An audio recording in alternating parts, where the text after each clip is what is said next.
Chennai Adambakkam NGO colony சாலை மிக மோசமாக இருந்தது குறித்து நியூஸ் 7 தமிழ் எதிரொலியால் சாலை அமைக்கப்பட்டு இருந்தாலும் முறையாக அமைக்கப்படவில்லை என்றும் கழிவுநீர் வெளியேறுவதை அதிகாரிகள் கண்டுகொள்வதில்லை என்றும் பொதுமக்கள் வேதனையோடு தெரிவிக்கின்றனர். இதுகுறித்து அப்பகுதி மக்களோடு நமது செய்தியாளர் அன்பழகன் நடத்திய கலந்துரையாடலை தற்போது பார்க்கலாம். சென்னை மாநகராட்சி மண்டலம் 13 வார்டு 177 கக்கநகர் இந்த பகுதியில் ஆதம்பாக்கம் இந்த பேருந்து நிலையத்திலிருந்து இந்த சாலை வருது. இந்த சாலை ரொம்ப மோசமாக காணப்பட்டது. இது குறித்து நாம் செய்தி வெளியிட்டிருந்தோம். தற்போது சாலை போட்டிருக்காங்க. ஆனால் எந்த அளவுக்கு போட்டிருக்காங்க நீங்களே பார்க்கலாம் அந்த காட்சி. ஏன்னா இது எந்த அளவுக்கு போட்டிருக்காங்க, இதுக்கு மேலே ரோடு போடுவாங்களாங்கிறது சந்தேகம். ஏன்னா பல நாட்களாகவே மக்கள் ரொம்ப சிரமப்பட்டு வந்திருந்தாங்க. இந்த சூழலில் இது குறிப்பாக அந்த கழிவுநீர் கால்வாய் அந்த பணி நடந்ததுனால இதை போடாமல் இருந்தாங்க. இப்போ அந்த கழிவுநீர் கால்வாயுமே சரியான முறையில் போட்டாங்கிறது சந்தேகமாக இருக்குது. ஏன்னா அந்த கழிவுநீர் கால்வாயிலிருந்து அனைத்து தண்ணியுமே வெளியேறி பூரா சாலைக்கு வந்துட்டு இருக்குது. இந்த ரோட்டில் இந்த வழியாக மக்களுக்கு போகிறதுக்கு ரொம்ப சிரமப்பட்டு இருக்காங்க. ஏன்னா வரக்கூடியவங்க இந்த 2 வீலரில் போகிறவங்க ஆட்டோவில் போகிறவங்கலாம் அந்த சேர் அடிச்சுட்டு போகிற மாதிரி ஒரு சூழல் இருக்குது. அதனால் இந்த மக்கள் ரொம்ப ஒரு சிரமப்பட்டுட்டே இதை போயிட்டுருக்குறாங்க.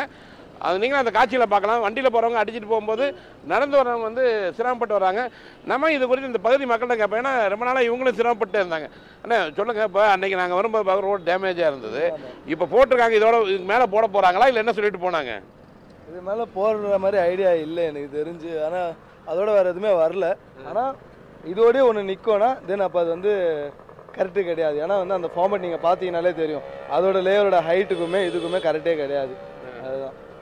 சரி, வேற எங்கங்க இப்போ உங்களுக்கு இப்போ நீங்கள் வர வழியில் நீங்கள் மடுவாங்கரை பார்த்தீங்கன்னு வச்சுக்கோங்களேன். அங்கே இப்போ ஒரு ரோட் லேயர் ஒன்று போட்டாங்க, நெக்ஸ்ட் டே மழை பெஞ்சுது, மொத்தமாக பள்ளமாயிருச்சு. இப்போ அதுக்குன்றதுக்காக அந்த லேயரில் மறுபடியும் ஒரு சின்ன கோட்டிங் மட்டும் கொடுத்துருக்காங்க.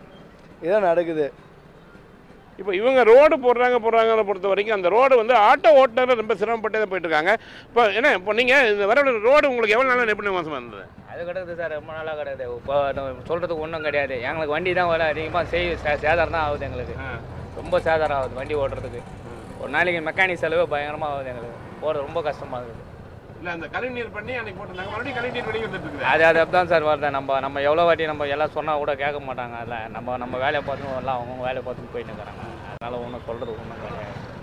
ஐயா, இப்போ நீங்கள் நடந்து வரும்போது பூரா அந்த தண்ணி தெளிச்சிருந்தாங்களே, இது எத்தனை நாள் அந்த தண்ணி வெளியே வந்துட்டு இருக்குது?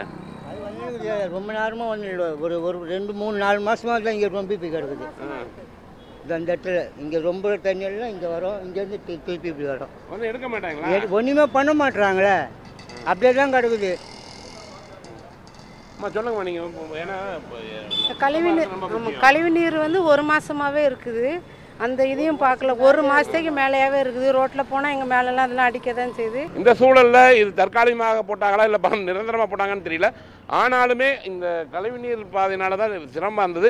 இந்த கழிவுநீரை அது உடனடியாக கழிவுநீர் வெளியேறுவதை உடனடியாக சரி செய்ய வேண்டும். அதே போல் சாலைகளை தரமாக அமைக்க வேண்டும் என்பதுதான் பொதுமக்களுடைய எதிர்பார்ப்பாக உள்ளது. ஒளிப்பதிவாளர் சுந்தருடன் அன்பழகன்.